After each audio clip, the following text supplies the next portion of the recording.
কুকুর দিয়ে বাঘ তাড়ানোর এক অভিনব প্রকল্প শুরু হয়েছিল মংলার জয়মনি গ্রামে। উদ্দেশ্য ছিল বাঘ লোকালয়ে ঢুকলেই কুকুরের চিৎকারে মানুষ একত্রিত হয়ে বাঘ তাড়িয়ে দেবে।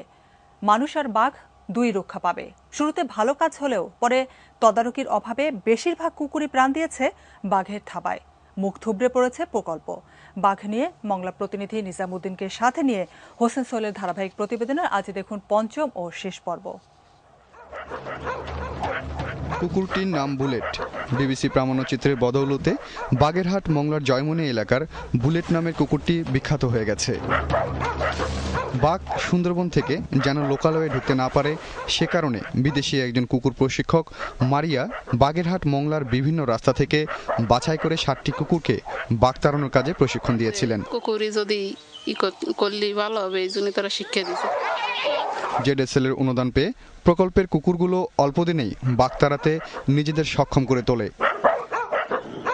এলাকাবাসীর বিশাল স্বপ্ন ও সমর্থন ছিল বাঘ অন্তত তাদের এলাকায় আর প্রবেশ করবে না। বাঘ লোকালয়ে আসলেই কুকুরগুলো উচ্চস্বরে হাঁক ডাক করে এলাকার সবাইকে একত্রিত করবে। সেই সাথে বনের বাঘকে এলাকাবাসী পাঠিয়ে দেবে বনেই। যে গ্রামের কুকুরগুলোকে কিভাবে প্রশিক্ষণ দিয়ে এই যে বাঘ যখন গ্রামে ঢুকে পড়ে সেই বাঘগুলোকে কিভাবে আবার জঙ্গলে তাড়িয়ে দেওয়া যায় সেই।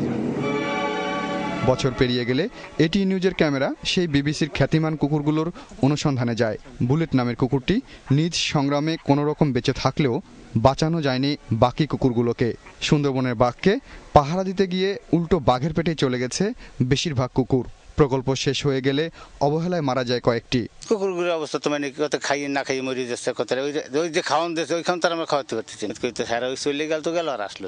বিবিসির প্রামাণ্যচিত্রের বদৌলতে জাহাঙ্গীরনগর বিশ্ববিদ্যালয়ের একজন অধ্যাপক ও ওয়াইল্ড লাইফ ট্রাস্টের অধীনে একজন বিদেশি বাঘ গবেষক অ্যাডাম বার্লো সারা বিশ্বে খ্যাতি পেলেও স্থায়ী হয়নি সুন্দরবনে কোলে বাস করা জয়মনি গ্রামবাসীর কোনো স্বপ্ন। ক্যামেরা লাগাইয়ে ছবি টবি অনেক কিছু করছে, করার পরে আবার উনি আসছে আবার ওই প্রশিক্ষণ দিচ্ছে আমাদের বাজারে বসে। সেই যে গেছে তারপর আর কোনো প্রশিক্ষণ আসে নাই আর দেয়নি। বিবিসির এই প্রামাণ্যচিত্র নির্মাণের সময় কুকুর মালিকদের কিছু টাকা দিয়ে কুকুর দেখভালের কথা বললেও প্রামাণ্যচিত্র নির্মাণ শেষে আর কোনোদিন ফিরেও দেখেনি কুকুর প্রজেক্টের কর্তারা। 16 দিন ট্রেনিং দিয়েছে, 4000 টাকা দিয়েছে। কষ্ট হলেও তো একটা পশু পুষিছে তাদের দিতে তো হবে। বন্যপ্রাণী সংরক্ষণের নামে বছরে বছরে অনেক অর্থের অনুদান এদেশে আসে, কিন্তু বন্যপ্রাণী সংরক্ষণ কতটুকু হয় তার হিসেব বা মনিটরিং স্বয়ং বন বিভাগের কাছেও নেই। Hossain Sohel, ATN news, Sundarban.